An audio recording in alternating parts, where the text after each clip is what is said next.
Ma première émotion photographique a été sans appareil. Je photographie beaucoup sans appareil. C'était quand j'étais très petite.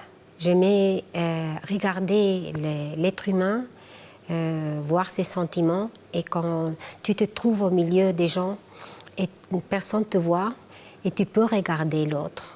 Après, à 13 ans, j'ai eu l'opportunité d'avoir mon premier appareil, une Kodak Instamatic. Et j'ai commencé à parler et à partager à travers l'appareil.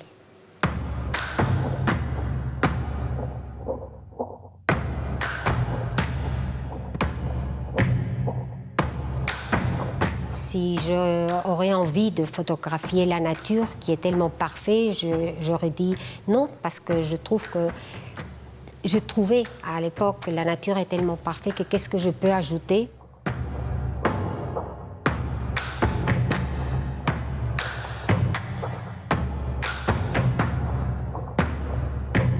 Mais dans cette recherche sur l'être humain, le lien le plus proche de où nous venons, ce sont les grands singes.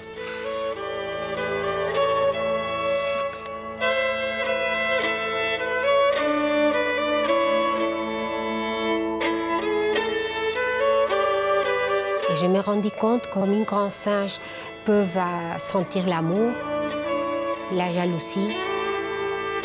Quand j'ai vu qu'ils avaient la même curiosité que nous avons devant un appareil, ils portent la dignité que nous essayons de porter quand on sait qu'on va être photographié. J'ai dit même ça, nous sommes des grands singes.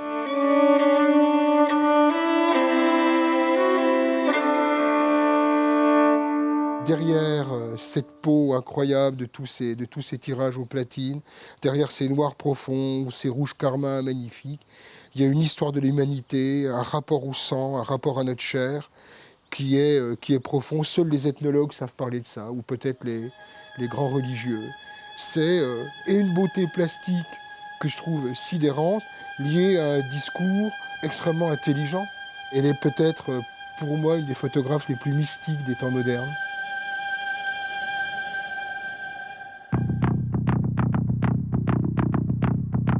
J'ai proposé à la ville d'inviter des gens du monde entier, des photographes du monde entier, qui nous donnent des exemples de communautés réussies. La photographie est capable de montrer aussi des choses qui nous fédèrent, des choses qui prouvent qu'on peut être heureux de vivre ensemble. Et montrer qu'une communauté, ça peut être aussi un combat. Donc on a décliné comme ça les différents aspects du terme communauté. Et c'est surtout pas le repli sur soi. Je suis tellement heureuse de pouvoir être la marraine parce que ça parle des choses qui me touchent. D'abord, la communauté, l'être d'appartenir à une tribu. Nous vivons dans un moment où l'être humain et la jeunesse a besoin d'appartenir. Et dans ce festival, c'est une des choses qu'on va voir. Après, pouvoir sortir l'art dans la rue, faire connaître les lieux. Tu te balades et c'est une façon de voir l'art d'une autre manière.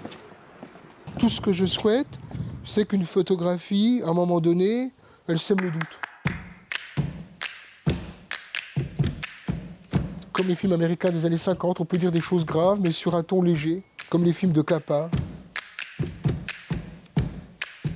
Les artistes amènent des propositions, le public amène son refus, et puis de temps en temps, parfois son enthousiasme. Allons voir ce qui se passe et prenons le temps de regarder comment les autres vivent, meurent, mangent, boivent, sont heureux ou malheureux.